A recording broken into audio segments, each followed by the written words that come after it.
কিছু মনে করবেন না, অপারেশন সিন্দুর এই নামটার সঙ্গে ভারতীয়ত্ব নেই, আছে হিন্দুত্ব। তো হিন্দুত্বকে সামনে এনে কখনো গোটা ভারতবাসীকে নিশ্চিত আশ্রয় দেওয়া যায় না। আমাদের কবি বলেছিলেন, নিজে যারে বড় বলে বড় সে নয়, লোকে যারে বড় বলে বড় সেই হয়। দেশে এই সন্ত্রাসবাদী আক্রমণগুলো ঠিক নির্বাচনের মুখোমুখি কেন ঘটে, এটা একটা আমাদের অনুসন্ধান করা দরকার। এই নির্বাচনের সঙ্গে এই ইনসিডেন্টের কি যোগাযোগ আছে? হিন্দু দেখে দেখে খুন করা হয়েছে। কে দেখেছেন বাবা? যিনি দেখেছিলেন তখন তিনি কোথায়? কিন্তু আমরা একথা বললাম না যে একটি মুসলমান তরুণ তার পরিবারের কথা না ভেবে পর্যটকদের বাঁচাবার জন্য নিজের জান দিয়ে দিয়েছিলেন। আমাদের এদিকে যারা আছেন তারা সকলেই নিজেদের খুব গর্বিত হিন্দু মনে করেন। এই গর্বিত হিন্দুদের নিশ্চয়ই রামকৃষ্ণ দেবের কথা মনে আছে। রামকৃষ্ণ দেব বলতেন, তোমার আঙুল যখন একটা আঙুল অন্যদিকে তাকাচ্ছ তখন তিনটে আঙুল তোমার দিকে আছে। অর্থাৎ অন্য লোককে অভিযুক্ত করার আগে নিজেকে সংশোধন করার চেষ্টা করো। আমরা কি দেখতে পেলাম? ভারতবর্ষের বুকে সন্ত্রাসবাদকে দমন করার জন্যে আমাদের দেশে অনেক ব্যবস্থা নেওয়া হয়েছে, কিন্তু কয়েকটা অদ্ভুত কোইন্সিডেন্স।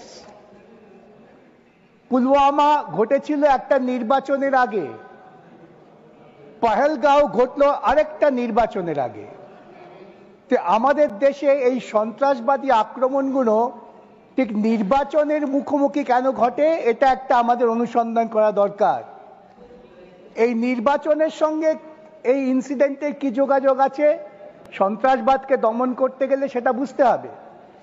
আমরা আজ পর্যন্ত জানতে পারলাম না পুলওয়ামায় কি ঘটেছিল, পুলওয়ামার জন্য কারা দায়ী হয়েছিলেন।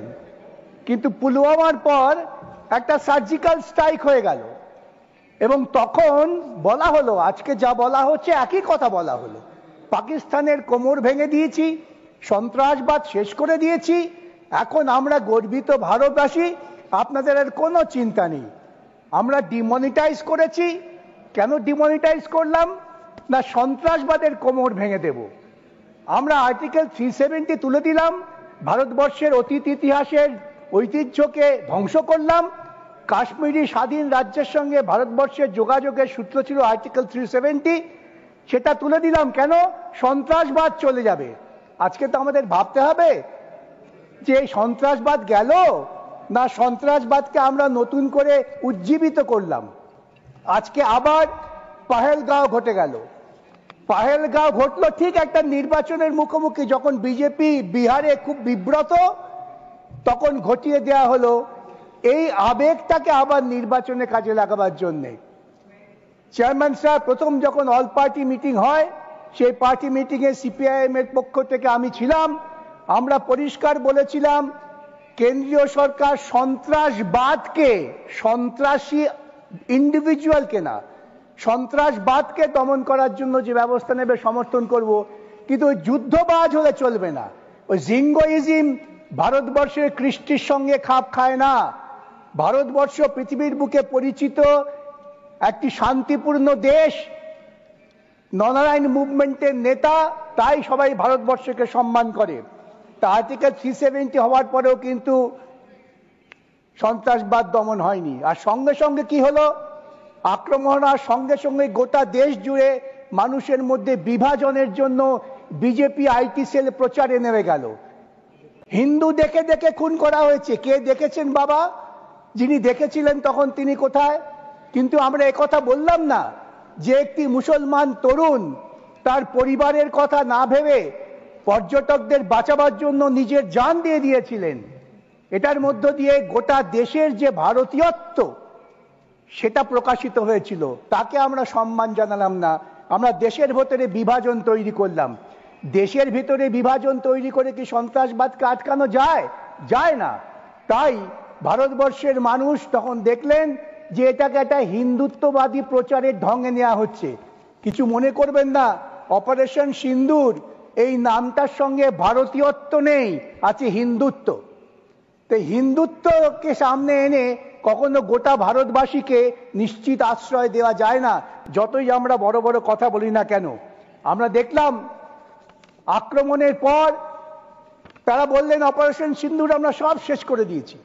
গোটা পৃথিবী আমাদের সঙ্গে আছে, গোটা পৃথিবী যদি তোমার সঙ্গে থেকে থাকবে।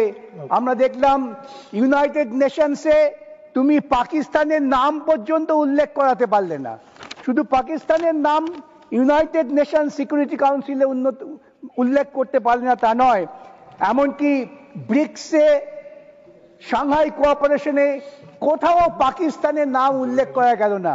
দুঃখের কি জানেন চেয়ারম্যান সাহেব, আমাদের খুব কাছের প্রতিবেশী ভুটান, মালদ্বীপ, এমনকি মরিশাস, যে মরিশাসে ভারতীয়দের সংখ্যাই বেশি, তারা পর্যন্ত ভারতবর্ষের এই ভূমিকার পেছনে পাশে দাঁড়ালো না। তাহলে কি দাঁড়ালো? নিজেকে বিশ্বগুরু বলে বড় বড় বক্তৃতা করে আমি সব করতে পারি, আমি আমার পৃথিবীকে আমার হাতের মুঠোয় নিয়ে এসেছি, আমি শক্তিশালী দেশ, কোথায় দাঁড়ালো? আমাদের কবি বলেছিলেন, নিজে যারে বড় বলে বড় সে নয়, লোকে যারে বড় বলে বড় সেই হয়। আজকে গোটা পৃথিবীতে ভারতবর্ষ ডিপ্লোম্যাটিক্যালি বিচ্ছিন্ন, বরং পাকিস্তান সেখানে সুবিধে পেয়ে গেল। আজকে পাকিস্তানের পক্ষেই বিভিন্ন দেশ কথা বলছেন, এটা আমাদের দুর্ভাগ্যজনক পরিণতি। তার কারণ আমাদের দু দেশের মধ্যে যুদ্ধ বিরতি ঘোষণা করছেন আমেরিকার প্রেসিডেন্ট। আজ পর্যন্ত একবারও ভারতবর্ষের প্রধানমন্ত্রী বা ভারতবর্ষের কোনো ডিপ্লোম্যাটিক চ্যানেল এ কথা বলেননি যে আমেরিকান প্রেসিডেন্ট তার কোনো রোল নেই, তার ভূমিকা আমরা অগ্রাহ্য করি। এইভাবে ভারতবর্ষের যে সম্মাননা সেটাকে নষ্ট করা হচ্ছে। আমি অনুরোধ করব, আজকে ভারতবর্ষের ঐতিহ্য বজায় রেখে দেশের ঐক্য তৈরি করুন, দেশের মধ্যে হিন্দুত্ববাদী প্রচার ছেড়ে ভারতীয়বাদ প্রচার করুন, ভারতীয়ত্বই আমাদের একমাত্র আশ্রয়। এই কথা বলে সময় শেষ হয়েছে, আমি আমার বক্তব্য শেষ করলাম। নমস্কার। Thank you. Next speaker, Sri Subhash Chandra Bose Pille.